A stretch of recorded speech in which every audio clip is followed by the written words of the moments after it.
नमः सिद्धेभ्यः। जय श्री महावीराय नमः। जय श्री परम्पराचार्य गुरुवे नमः। जय श्री उमा स्वामी गुरुवे नमः। जय श्री शांति सागर गुरुवे नमः। जय श्री विद्यानंद गुरुवे नमः। मोक्ष मार्गस्य नेतारं भेतारं कर्म भूभृतां ज्ञातारं विश्वतत्त्वानां वन्दे तद्गुणलब्धये। मङ्गलं भगवान् वीरो मङ्गलं गौतमो गणी मङ्गलं कुन्दकुन्दार्यो जैन धर्मोऽस्तु मङ्गलम्। तत्वाश्रुत परम मांगलिक ग्रंथ है आचार्य कुंद के पट्ट शिष्य आचार्य उमा स्वामी द्वारा। यह विक्रम की प्रथम शताब्दी में लिखा गया सूत्रात्मक शैली है। संस्कृत इसकी भाषा है। 10 अध्याय विभाजित है। 7 तत्वों का इसमें वर्णन है। हम सभी लोग 9वां अधिकार जिसमें संवर और निर्जरा का वर्णन चल रहा है। कल अपन ने देखा था संवर के अधिकारों में कि परिशह जो हैं किस प्रकार से मुनिराज जीतते हैं और इनके जीतने से उनके कर्मों की किस प्रकार से नजरा होती है। कल 22 प्रकार के परिशहों की चर्चा चली थी और आप सभी लोगों ने एक एक परिशह के बारे में जाना भी था। अब हम ये जानेंगे कि कौन से गुण स्थान में, मतलब कि कौन से चारित्र में किस जीव को कितने परिशह होते हैं। क्योंकि जो 22 परिशह हैं वो 22 परिशह सभी को हो जाएं तो किस प्रकार की व्यवस्था बनेगी, सभी को होंगे तो कैसे होंगे और एक साथ कितने परिशह होंगे। इन सब की जो बातें हैं जो आचार्य भगवान आगे के सूत्र में कहेंगे। तो आज सूत्र नंबर जो है 10वां अपने जनवाणी में निकाल लेंगे। 10वां नंबर का सूत्र है। सबसे पहले उसका उच्चारण करते हैं। 9वें अध्याय का सूत्र नंबर 10वां है। सूक्ष्म सांपराय छद मस्थ वीत रागयोश चतुर्दश। ठीक है। सूक्ष्म सांपराय छदमस्त वीत रागयोश चतुर्दश। ये सूत्र का उच्चारण हुआ। सूक्ष्म सांपराय संधि करेंगे छदमस्थ, ये पूरा एक वर्ड है। छदमस्त वीतरागयो, शा का विसर्ग हो जाएगा। वीतरागयो चतुर्दश। ठीक है। क्या अर्थ निकल रहा है? सूक्ष्म सांपराय कौन सा गुण स्थान हो गया? सूक्ष्म सांपराय। सांपराय मतलब होता है कषाय। और कौन सी कषाय? सूक्ष्म कषाय। स्वंजलन कषाय में अंतिम कषाय कौन सी कषाय है? लोभ कषाय। और लोभ में भी सूक्ष्म है। तो सूक्ष्म लोभ जो है वो कषाय कौन से गुण स्थान तक होती है? 10वें गुण स्थान। और छदमस्त वीतराग, वीतराग तो हैं पर कैसे हैं? छदमस्त हैं। छदमस्त, छद्म मतलब अल्प में स्थ हैं, जिनका ज्ञान पूर्ण नहीं है। छद्म ज्ञान है, अल्प ज्ञान है, मतलब केवल ज्ञान की अपेक्षा अल्प ज्ञान है। ऐसे 11वां गुण स्थान और 12वां गुण स्थान। तो 10वां गुण स्थान और ये छदमस्त वीतराग को मतलब कितना हो गया? ये देखो वीतराग ये किसमें लिखा हुआ है? द्विवचन में। छदमस्त वीतरागयो मतलब कि ये एक नहीं है, दो है। तो 11वां और 12वां गुण स्थान। तो 10वां गुण स्थान, 11वां गुण स्थान और 12वां गुण स्थान, इन 3 गुण स्थानों में चतुर्दशहा, चतुर्दशहा, चतुर्दशहा 10 10 और चतु मतलब 4, दोनों मिला देंगे कितना हो जाएगा? 14। 14 प्रकार के जो परिशह हैं वो पाए जाते हैं। मतलब कि जो ये 3 गुण स्थान वाले जो जीव हैं, अब यहाँ पर अपन देखिए सूक्ष्म सांपराय लिखा है, इसका मतलब हो गया 10वां गुण स्थान। छदमस्त वीतरागयो, इसका मतलब हो गया छद्म में स्थित, अल्प ज्ञान में स्थित, मतलब जो वीतरागी हैं मुनि 11वें 12वें गुण स्थान वाले, यथाख्यात चारित्र वाले। यहाँ पर सूक्ष्म सांपराय चारित्र हो गया सूक्ष्म सांप्राय चारित हो गया, और यथाख्यात चारित, यथाख्यात में कौन सा 11वां 12वां गुण स्थान, ये चारित्र वाले जीवों को कौन से चतुर्दश, चतुर्दश मतलब 14 प्रकार के परिशह पाए जाते हैं। 22 प्रकार के परिशहों में से 14 प्रकार के परिशह इन मुनिराजों को होते हैं। यहाँ पर आचार्य भगवान ने 14 प्रकार के परिशहों को बताए कि वो परिशह जो हैं किसको होते हैं, जो सूक्ष्म सांप्राय चारित्र को धारण करने वाले होते हैं। देखिए 5 प्रकार के चारित्र होते हैं जिनका वर्णन आचार्य भगवान आगे करेंगे, वो भी संवर के कारण हैं। सामायिक, छेद स्थापना, परिहार, विशुद्धि, सूक्ष्म सांप्राय और यथाख्यात चारित्र। तो 5 प्रकार के चारित्र के धारी मुनिराज होते हैं। तो यहाँ पर जो 2 प्रकार का चारित्र है, एक सुसंप्राय चारित्र और एक यथाख्यात चारित्र के धारी जो जीव हैं उनको कितने प्रकार के परिचय होते हैं। तो यहाँ आचार्य भगवान ने बताया कि सूक्ष्म सांप्राय वाले जो मुनिराज हैं 10वें गुण स्थानवर्ती, उनको 14 प्रकार के परिचय होते हैं। और यथाख्यात चारित्र में भी यहाँ पर एक शब्द लगाया छद्मस्त। क्यों लगाया छद्मस्त? क्योंकि यथाख्यात चारित्र तो 13वें गुण स्थान में भी होता है, 12वें गुण 14 गुण स्थान में भी होता है, और सिद्ध भगवान में भी यथाख्यात चारित्र होता है। इसलिए यहाँ पे छद्मस्त लगाया कि जो पूर्ण ज्ञानी के धारी हैं, केवल ज्ञानी, उनको यहाँ पे नहीं लेना है। जो केवल ज्ञान के नीचे जो क्षयोसम ज्ञान है, उस क्षयोसम ज्ञान को धारण करने वाले अल्प ज्ञान वाले जो छद्मस्त जीव हैं, ऐसे बीतरागी हैं। पर बीतरागी क्यों हैं? क्योंकि या तो समस्त कसाय का उपशम हो गया है 11वें गुण स्थान में, या 12वें गुण स्थान में समस्त कसायों का क्षय हो गया है। तो ऐसे जो यथाख्यात चारित्र वाले मुनिराज हैं 11वें 12वें गुण स्थान वाले, उनको भी ये 14 प्रकार के परिशह पाए जाते हैं। अब वो 14 प्रकार के परिशह कौन कौन से होते हैं तो आप नोट कर लेंगे। पहला परिशह उनको होता है क्षुधा नाम का परिशह, दूसरा होता है पिपाशा नाम का परिशह, शीत नाम का परिशह तीसरा, उष्ण चौथा परिशह है, दंसमसक परिशह, चर्या परिशह, शय्या परिशह, वध परिशह, अलाभ परिशह, रोग परिशह, तृण स्पर्श परिशह, मल परिशह, प्रज्ञा परिशह और अज्ञान परिशह। इस प्रकार से ये 14 प्रकार के परिशह पाए जाते हैं। अब आपके मन में प्रश्न उत्पन्न हो सकता है कि ये मुनिराज तो शुद्धोपयोगी होते हैं, ध्यानस्थ होते हैं, तो उनको भूख प्यास आदि की बाधा किस प्रकार से, उनका उपयोग क्या उसमें जाता है जो क्षुधा परिचय है, पिपासा आदि परिचय है? तो देखो, उपयोग नहीं जाता है, लेकिन वहाँ पर इनका सद्भाव पाया जाता है। जैसे कि सर्वार सिद्धि के जो देवगण हैं वह शक्ति रखते हैं, नीचे पृथ्वी में आने की भी, नरक आदि में जाने की भी शक्ति रखते हैं, लेकिन वो स्वभाव से नहीं जाते हैं। वो अपने ही जो उत्कृष्ट शाता वेदनी कर्म है उसको वहाँ पर वो भोगते हैं।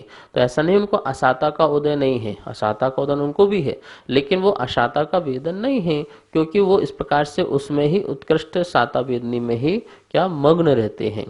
तो जिस प्रकार से कि उनको इतना शाता है कि उन्हें किसी प्रकार की स्त्री आदि, देवी आदि की भी प्राप्ति की भावना नहीं है, तो वो इस प्रकार से उपयोग उनका वहाँ जाता ही नहीं है, इसलिए भावना भी नहीं है।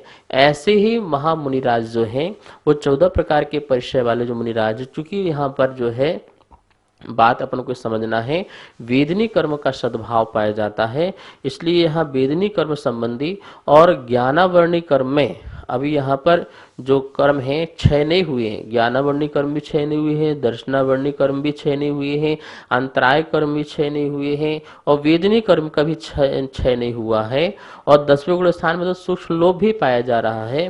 तो इस प्रकार से आचार्य भगवान इन सब की अपेक्षा से कह रहे हैं कि उन जीव को जो है वहाँ उनका उपयोग भूख प्यास आदि में ना हो, लेकिन फिर भी जो है इन परिश्रमों का वहाँ पर सद्भाव पाया जाता है। राजवार्तिककार ने इस बात को अच्छी तरह से स्पष्ट किया है कि सूक्ष्म संप्राय आदि में परिसहों का कथन मात्र भक्ति दिखाने के लिए नहीं है, क्योंकि उन गुण स्थानों में उनका सद्भाव पाया जाता है। उदाहरण दिया है, सर्वार सिद्धि के देवों में निरंतर साता वेदनी का उत्कृष्ट उदय रहता है, फिर भी उनके सप्तम पृथ्वी के गमन का सामर्थ्य नष्ट नहीं हो जाता है कि उनकी शक्ति वहां नष्ट हो जाती है वहां जाने की। उसी प्रकार बीतराग छदमस्त के भी उस कर्म जन्म परिसहों का सद्भाव पाया जाता है। उन कर्मों का जन्म जो है परिचय है वो पाए जाते हैं। वह कर्मोदय सद्भाव कृत परिसहों का व्यपदेश युक्ति संगत हो जाता है, क्योंकि वहां वहां वो कर्म पाए जाते हैं तो उन कर्मों का अपना जो प्रभाव है वो दिखता है, लेकिन उनकी उसमें उपयोगिता ज़्यादा नहीं जाती है, उनका उपयोग अपने में ही रहता है, इसलिए वहाँ पर सद्भाव उनका होगा ही।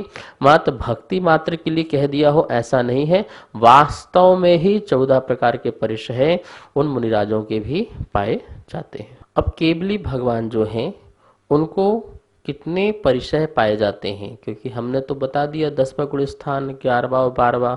अब जो 13वां गुण स्थान जो केवली भगवान हैं उनको कितने प्रकार के परिचय होते हैं, तो उनके लिए आचार्य भवन ने सूत्र नंबर 11वां बताया है, उसका उच्चारण करते हैं अपन सब लोग। और साथ में ही जितने 22 प्रकार के परिचय हैं वो सभी परिचय सभी जीवों में कौन से जीव ऐसे हैं जिनको ये सारे परिचय पाए जाते हैं, वो है सूत्र भी 12वां नंबर है। तो 11वां 12वां सूत्र दोनों का उच्चारण एक साथ यहाँ पर करते हैं। 9वें अध्याय का सूत्र नंबर 11वां और 12वां। एकादश जिने, एकादश जिने। फिर 12वां नंबर सूत्र है बादर सांपराय सर्वे, बादर सांपराय सर्वे। सूत्र बहुत सरल है। जिने मतलब जिनेन भगवान में, सप्तमी का ये एक वचन है। कितने परिचय होते हैं? एकादश, एकादश मतलब 11, 11 प्रकार के परिचय जो हैं केवली भगवान में पाए जाते हैं। मतलब जो अरहंत केवली हैं, 13वें गुण स्थानवर्ती केवली भगवान हैं, उनके लिए 11 प्रकार के परिचय होते हैं। और बादर सांपराय, सांपराय मतलब बताया था कषाय, और कौन सी कषाय? बादर कषाय। मतलब यहाँ सूक्ष्म कषाय नहीं है, अब यहाँ पर बादर कषाय लेंगे। मतलब कि जो सुनील कषाय भी जहाँ पे क्रोध मान माया लोभ है बादर रूप में है, सूक्ष्म रूप में नहीं है। मतलब 9वें गुण स्थान तक, 6वां 7वां 8वां और 9वां, इन गुण स्थान में सर्वे, सर्वे मतलब सभी परिचय पाए जाते हैं। जो जितने 22 परिचय हैं वो 22 की 22 परिचय जो हैं सभी की सभी 6वें गुण स्थान में भी, 7वें गुण स्थान में भी, 8वें गुण स्थान में भी और 9वें गुण स्थान में भी। मतलब 6 गुण स्थान से 9वें गुण स्थान तक सभी जो मुनिराज हैं सामायिक चारित्र वाले हों, छेद स्थापना चारित्र वाले हों, ऐसे मुनिराजों को भी सभी प्रकार के परिचय ये पाए जाते हैं। अर्थात इन समस्त प्रकार के परिचयों को वो जीतने में शक्ति रखते हैं और वो 22 प्रकार के परिचय इनके जीवन में आते हैं। ये परिचय जो हैं शरीरधारी जीवों को होते हैं, ऐसा मानना। तो ऐसा प्रश्न जब आया मन में कि शरीरधारियों के होते हैं, तो केवली भी तो शरीरधारी है, शरीर से सहित हैं, क्योंकि उनका ये मोक्ष तो हो नहीं गया है और अभी संसार अवस्था में भी है। तो शरीरधारी केवली की भी तो परिचय होना चाहिए। तो यह जब प्रश्न मन में आया तो यह सूत्र उत्पन्न हुआ कि हाँ, केवली भगवान शरीरधारी हैं, पर वो कौन सा शरीर है? परम औदारिक शरीर है, पर शरीर तो शरीर है और अभी संसार है, तो उनके भी परिचय पाए जाते हैं। तो 22 प्रकार के परिचयों में 11 प्रकार के जो परिचय हैं वो केवली को भी पाए जाते हैं। कौन कौन से हैं आप अपनी डायरी में नोट कर लेंगे। ये 11 प्रकार के परिचय है। पहला क्षुधा नाम का परिचय है, दूसरा पिपासा नाम का परिचय है, तीसरा शीत और उष्ण नाम का परिचय है, चौथा उष्ण नाम का हो गया, पांचवा दंश मशक नाम का परिचय है और छठवां जो है चर्या नाम का परिचय है, सातवां जो है सैया नाम का परिचय है 8वां वध नाम का परिचय है, 9वां रोग नाम का परिचय है, 10वां तृण स्पर्श नाम का परिचय है और 11वां मल नाम का परिचय है। इस प्रकार से आपने देखे ये 11 प्रकार के परिचय हुआ करते हैं। किनको? केवली भगवान के लिए ये परिचय होते हैं। अब केवली भगवान के ये परिचय होते हैं तो क्या वो भूख प्यास की बाधा को सहन करते हैं? क्या उनको दुख होता होगा जब भूख लगती होगी, प्यास लगती होगी? तो इस प्रकार से क्या है यह? तो यह व्यवस्था बन सकती है क्या? तो क्या केवली भगवान भी आहार आदि को जाते हैं? तो नहीं। देखिए, केवली भगवान कबलाहारी नहीं होते हैं, कवल आहार नहीं होते हैं। नो कर्म तो होता है, नो कर्मा आहार उनका चलता है। नो कर्म आहार मतलब क्या है? शरीर संबंधी जो परमाणु हैं उनको तो वो ग्रहण करते हैं, वर्गणाओं को ग्रहण करते हैं, लेकिन वो जो मुख से ग्रास आदि ग्रहण करते हैं, इस प्रकार का उनका आहार आदि नहीं होता है। तो कोई कह सकता है जब परिचय होते हैं तो अपने दुख की बाधा को दूर करने के लिए वो भोजन आदि भी ग्रहण तो करते ही होंगे। देखिए, यहाँ पर जो इच्छा शक्ति जो होती है वो मोहिनी कर्म के उदय से होती है। चूंकि जो केवली हैं उनके घातिया कर्म का नष्ट हो गया, तो घातिया कर्म में मोहिनी कर्म का भी अभाव हो गया है। और जब मोहिनी कर्म का अभाव हो गया है तो वह वेदनी कर्म जो है अपना जो है इस प्रकार से असर नहीं दिखाती है। तो आचार्य भगवान कहते हैं कि यह कथन सत्य ही है, तथापि वेदना का अभाव होने पर भी द्रव्य कर्म के सद्भाव की अपेक्षा यहाँ परिचयों का उपचार किया जाता है। यहाँ पर उपचार से ही परिचय मानना है। जैसे कि आचार्य भगवान कहते हैं कि केवली भगवान जब मोक्ष जाते हैं तो एक ध्यान करते हैं और वह ध्यान के माध्यम से सूक्ष्म क्रिया प्रतिपत्ति नाम का ध्यान करते हैं। तो क्या वो उनको ध्यान में क्या करना है? अब कोई तो ज्ञ रह नहीं गया और जानने के लिए, समस्त ज्ञ तो उनके ज्ञान का विषय बनते हैं, तो अब किसका ध्यान करें? तो देखा जाए कि वो ध्यान नहीं करते, वो उपचार से कहा गया कि योग निरोध करेंगे, अब वो ध्यान में बैठ रहे हैं और अब उनका मोक्ष होने वाला है। तो वहां भी जिस प्रकार से ध्यान केवलियों का उपचार से कहा जाता है, ऐसे ही यहाँ पर जो परिचय हैं, क्योंकि तज्जन वह कर्म का सद्भाव है। कौन सा कर्म का सद्भाव है? वेदनी कर्म यदि वहां पर भी है तो वेदनी कर्म का सद्भाव होने के कारण वहां पर उपचार से केवलियों के यह 11 प्रकार के परिचय कहे गए हैं। जिस प्रकार समस्त ज्ञानावरण के नाश हो जाने पर एक साथ समस्त पदार्थों के रहस्य को प्रकाशित करने वाले केवल ज्ञान अतिशय के होने पर, चिंता निरोध का अभाव होने पर भी कर्मों के नाश रूप उसके फल की अपेक्षा ध्यान का उपचार किया जाता है। अब चिंता निरोध, चिंता का तो निरोध हो चुका है, तो ध्यान किसे कहते हैं? एकाग्र चिंता निरोधा। चिंता का निरोध करके एकाग्र हो जाने का नाम ध्यान है। अब चिंता का निरोध उनको हो चुका है, लेकिन फिर भी वहां पर कहा जाता है कि उनको ध्यान में है, तो वह ध्यान उपचार से कहा जाता है। इसी प्रकार से यहाँ पर परिचयों का उपचार से कथन करना चाहिए, ऐसा सर्वार्थ सिद्धिकार ने कहा है। तो केवली भगवान को जो है क्षुधा आदि की बाधा नहीं सता सकती है, क्योंकि यहाँ पर वेदनी कर्म के साथ साथ मोहिनी कर्म का सद्भाव नहीं होने के कारण। नमोस्तु चरश्री, मेरे मन में एक शंका उत्पन्न हो रही है। अगर हम मान लें कि केवली भगवान को भूख प्यास लगती है तो इसमें आगम के अनुसार क्या बाधा है? कृपया समाधान करें। यदि हम केवली भगवान को भी क्षुधा प्यास आदि की बाधा को मान लेते हैं तो आगम से बहुत विरोध उत्पन्न होगा। फिर हम उनको अनंत वीर मतलब अनंत शक्ति के धारी नहीं कह सकते, फिर हम उनको अनंत सुखी भी नहीं कह सकते, और फिर हम उनको केवल ज्ञानी भी नहीं कह सकते हैं। तीन ये जो उनके गुण कम हो जाएंगे, क्योंकि 4 गुण के धारी तो है ना वो, अनंत ज्ञान, अनंत सुख, अनंत शक्ति, अनंत दर्शन, ये केवली भगवान में पाए जाते हैं। देखिए, यदि उनको भूख लगती है तो फिर अनंत शक्ति की फिर क्या जरूरत पड़ जाएगी? क्योंकि अनंत शक्ति क्या है? जो किसी प्रकार की बाधा ही ना उत्पन्न होने दे। तो इस प्रकार से अनंत वीर उनका फिर नहीं मानना पड़ेगा अपन को। और फिर इसके बाद जो अनंत सुख है, क्योंकि भूख की बाधा मतलब पीड़ा, और पीड़ा है तो फिर सुख नहीं है, तो फिर अनंत सुख नहीं मानना पड़ेगा फिर अपन को, इसलिए अनंत सुख भी चला जाएगा। और जो इंद्री मति ज्ञान का विषय है, जिह्वा इंद्री के द्वारा भोजन का ज्ञान होना, वो मति ज्ञान का विषय है, वो बताएगी भोजन कैसा है, ठीक है ना। तो फिर उनको मति ज्ञानी मानना पड़ेगा, फिर केवल ज्ञानी भी नहीं मानेंगे, फिर वो मति ज्ञानी हो जाएंगे, फिर क्षोसम ज्ञानधारी हो जाएंगे, फिर वो पराधीन ज्ञान वाले हो जाएंगे, फिर वो अनंत पदार्थों को जानते हैं एक समय में, उसमें भी आगम से विरोध उत्पन्न होगा। तो इस प्रकार से अपन ने देखा कि वो तीन गुण उनके जो है अभाव हो जाएंगे, इसलिए केवली भगवान आहार आदि, क्षुधा आदि, भूख प्यास आदि की बाधा उनको नहीं सताती है, इस बात का ध्यान रखना।